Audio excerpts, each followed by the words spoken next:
Hope everybody's having a good day. So, I got a question about the blade guides on here. Well, not really the blade guides, but that plays a huge role in it. But they ask about cracking in the back of the blade. And you can always tell a whole lot about what's going on your mill, about how your blades are breaking. And, if you're running blades extremely hard, you're going to have some that fail in the weld maybe the first time, but you should never have one fail in the weld. That should be the strongest point. So if you have some that fail in the weld, every company we've ever had that we've worked with, they've always taken care of that.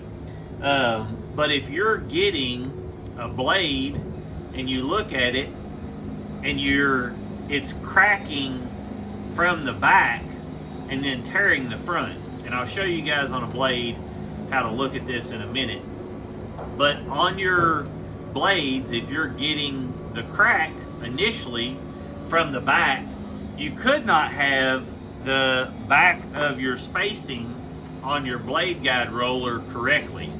And that plays a huge role in it. So I always space my blade where the back of it, the very back of the blade, is at the back of this piece right here.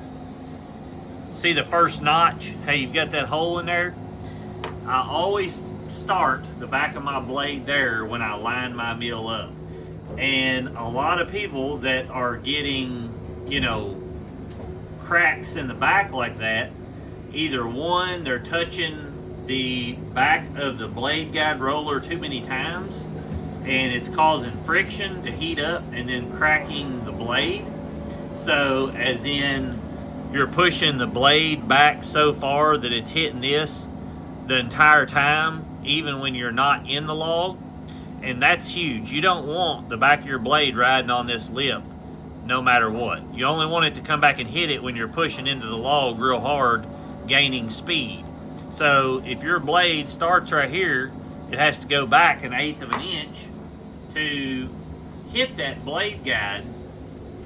Now another thing, if you're getting blade breaks from the front, as in you get a crack and it rips the back, which is what we do 90% of the time, it can be a couple of things, and it can be the same thing on the rear as well. So I'll show you this on the mill, but if your blade, let's go back to the back part. So on your blade guide wheels, the actual ones with belts, you need to make sure that your blade is riding in the center of that, because if it's too far forward, it gets too much cup in the front, which will cause a crack in the front, or it'll get too much cup in the rear if it's riding too far back on those wheels. So you want that centered. And like I said, all that stuff plays a huge role in how your mill is going to work with the blade. But on the front, if you're pushing it real hard, you can get cracks from it from pushing it too hard through the wood. But that's what we get a lot. I don't really care. The blade is a disposable thing to me. And the way I judge it is, am I getting an ample time out of my blades? And if you're pushing 1.5 inch blade extremely hard, I hope you don't expect a ton of sharpenings out of your blade. And what I mean by that is, if you're getting a lot of lumber and a lot of footage out of them, I mean, sometimes, like I said, we break blades the very first time. Now, it's very seldom that we do that. Usually it's the second, third, and fourth. Mostly the third is where we see blade failure. And another thing, if you're sharpening your blades and you're not grinding enough out of the gullet each time, you're not getting the hairline fractures out of the blade.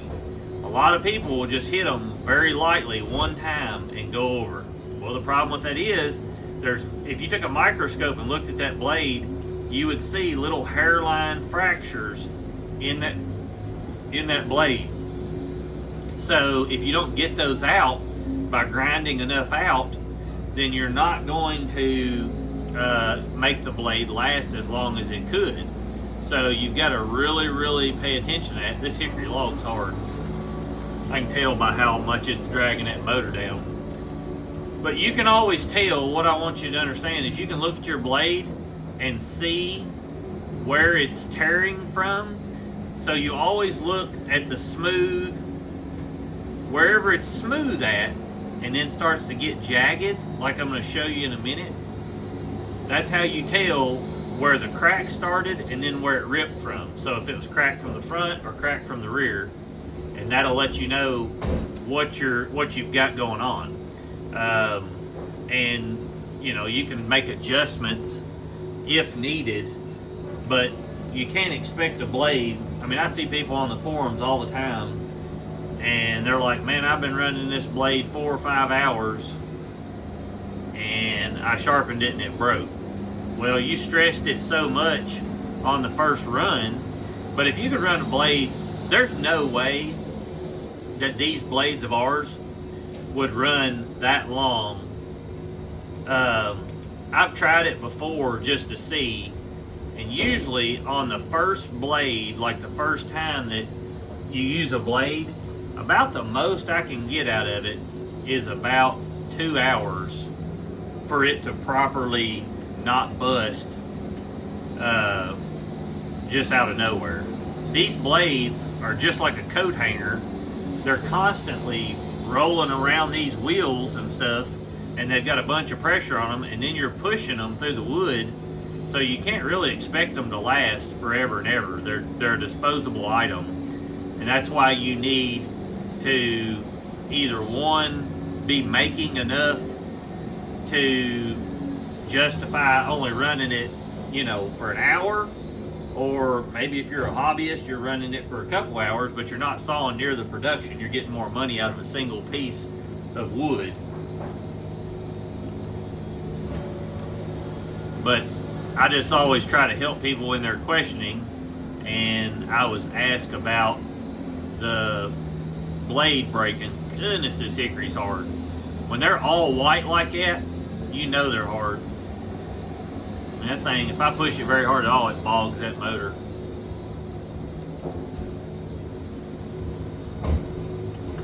We're still eating through it though. I gotta get this back so it doesn't bow down in the front.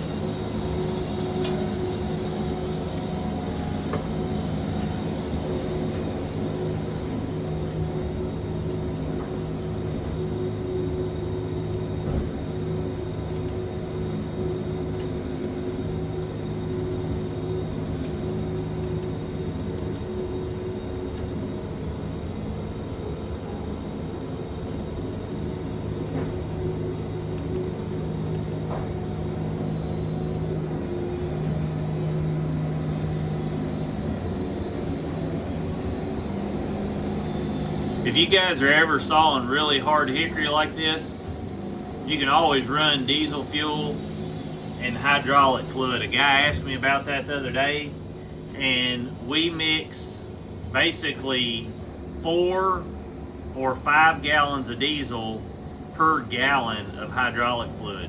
If you get it much heavier with the hydraulic fluid, you'll run your blades off the wheels because it leaves too much film on the belts. So that's what we found to work very, very well. And you can actually cut way faster and your blades look flawless every time. Where water, if you're cutting pine or something like that, you'll get sap buildup. If you run the diesel hydraulic fluid, we always use used hydraulic fluid. So we're not buying new jugs of hydraulic fluid. We just save the mills and loaders and all that stuff's hydraulic fluid and then mix it with it. And you can run it in the winter too, and that way you don't got to worry about your water lines freezing. But if we cut hickory consistently, like we've got a whole, week's worth of hickory, then I'll run it consecutively almost the entire time. And, you can't even tell it on the boards or anything. A lot of people are worried about the sawdust or the boards. I mean, unless you're just turning your water on, because that's the thing about it. Unlike the water, you don't have to have the pressure near as high or on as much. It takes a little bitty bit and it goes a long ways compared to water, where you've got to have it not only cooling the blade more but cleaning it more because it's not as effective.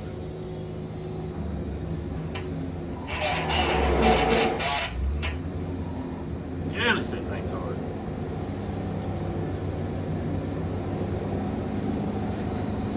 But if you notice, we're getting straight, smooth cuts, even though it's that hard. Look at that.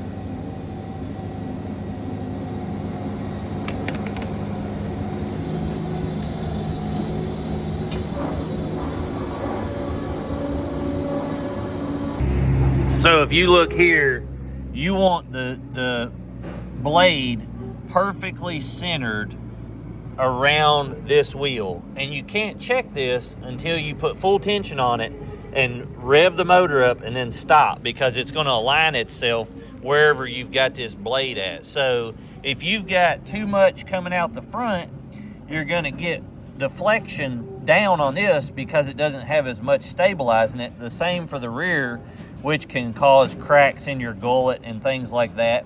But then also, like I said on this, you want the back of that blade right there riding on. You can see how it's riding on this runner right here, because when you start to push really hard on this, it's going to drive that back, and it's going to drive it back on here, so it will get to where you're pushing it back to it, which it stops once it hits this. But we drive ours hard all the time, which causes cracks in the blades over time and breaks. But if you're getting a break from the back, then like I said, you need to check, are you pushing back against this too far? Are you starting out? You don't want to start out with the blade right on this guide part right here. And like I said, you can look at blades and tell whether it cracked from the front or the back. Let me see, I'll get one here. Look at all these blades we've got. This is over a few months period. So I just grabbed this one randomly out. It was a cleaner one. I don't know when it was from or whatever, or what the circumstances was on this blade. But you can see on that blade that the crack started in the back. See how smooth that is? So that crack started there in the back. See it right there? And then it tore the front. See how it's torn from the front? So that means the crack started in the back. And you can make judgments on your mill. Like I said, I don't know what the era was of this blade, or where it even time frame it come from. But you can make simple adjustments to, and like I said, if you've got your mill set up properly and you've got it aligned properly, there's nothing else you need to do besides run it. If you're getting cracks, it's probably because you're running the blade either too long or something like that, if this is all properly aligned. Because like I said, if you've got this stuff correct, you've got your down pressure correct, then you're going to get great cuts and everything like that. But your blade, if it's busting, like I said, it tells you a whole lot. Hopefully it helps some of you guys to make judgments